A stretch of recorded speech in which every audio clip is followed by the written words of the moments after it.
Salutare, stimați privitori! Ce avem noi aici? Astăzi avem Hainer VMF 001 versus Ural 5800. Drujbe de 58 de centimetri cubi, asta stoc și aia modificat. Același lanț, aceeași lamă de 38, stil 25 RS. Hai să vedem ce poate fiecare.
Schimb și revin.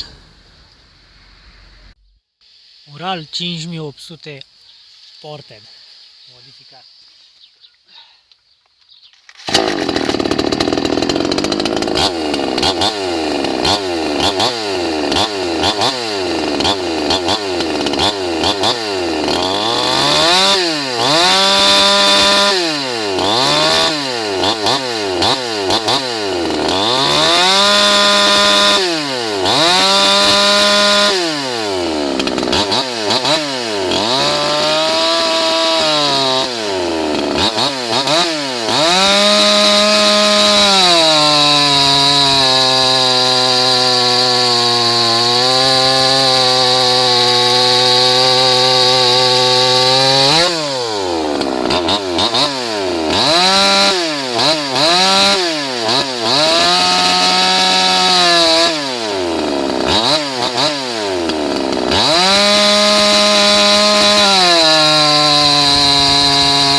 Acum la final hai să zicem câteva cuvinte despre fiecare drujbă. Amândouă drujbe chinezești. Asta a fost un clip doar de distracție, pentru că mie îmi place și asta fac eu, cu asta mă ocup și îmi place. Nu mă interesează în mod deosebit care câștigă, că amândouă drujbe chinezești, vorba aia. Îți faci treaba cu ele în curte, în grădină, nu poți să faci exploatație forestieră. Aia e când ți-o cumpere, cum o nimerești, vorba aia, e una mai proastă ca alta, pentru că mereu va fi una mai proastă și tot așa. Ce probleme au ele? În start, pompe de ulei defecte, uite aici, VMF 001, nu i-a mea drujba, eu nu o mai am, dar eu tai și cu asta, eu nu mai o operez, eu lucrez cu ea, iau unui vecin, dar eu tai. Așa, pompă defectă din fabrică, n-a băgat niciodată ulei, cum a cumpărat-o, dar n-am tăiat eu de la început cu ea, a tăiat cineva niște scânduri, niște cherestea și a fost pompa defectă din fabrică.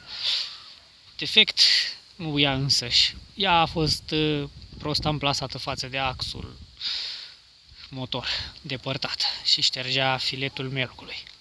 Rezolvare, o lărit găurile pompei apropiată de ax și bagă ulei brici. N-am schimbat pompa. Alte defecte la ea până acum nu. Dar în general la drujbe de maroruri, supape de aerisire care curg. Uite, aia are problema așa.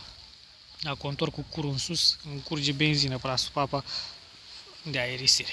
O să o schimb când o avea chef. alte defecte posibile are și pompe de ulei, mă rog, tot felul de nebunii se pot întâmpla și tot așa, da, la drujba chinezească, dar eu nu mai am ce să mai zic eu despre defecte. Ce să mai zic, oricum eu mi le repar, dar să știți că, da, până la urmă, dacă nu lucrezi cu drujbele, nu știi să repari, chiar e nasol să cumperi o drujbă nouă, chinezească și să nu, pur și simplu să nu poți să tai lemne cu ea. Și până la urmă, eu îi cred pe cei care întâmpină probleme și trimiteți-le la service, că asta e până la urmă, sau la retur, că dacă un lucru e defect, e defect, nu e de acceptat să cumperi ceva nou, care de nou să fie stricat. Deci, asta e, eu am reparat-o pe asta, dar poate altcineva ar fi dat retur imediat. Pe bună dreptate, serios vorbind acum. Sunt unele defecte și unele chestii chiar deranjante la drujba chinezească. Adică o cumperi și nu poți face treaba cu ea. Da, e enervant, eu nu pot să neg treaba asta. Așa merg ele, cu tot felul de defecte, de chichițuri, de se turează la relantii, e prea mic, măsa s-o coacă și tot așa. Asta e, la mine merg, că m-am obișnuit cu ele, vorba aia. Las-o că merge așa, ne-am obișnuit cu ea. Asta e cazul meu, dar în alte cazuri nu. Gata, am pălăvrăgit destul. V-am salutat, la revedere! Bonus video, sita de la VMF 001 din Toba. I-a căzut sita, fără să o rup, fără să mă ating de ea. La final, când să șterg drujba să o cureț, zângănie ceva în tobă. I-am dat toba jos, eram sigur că asta e.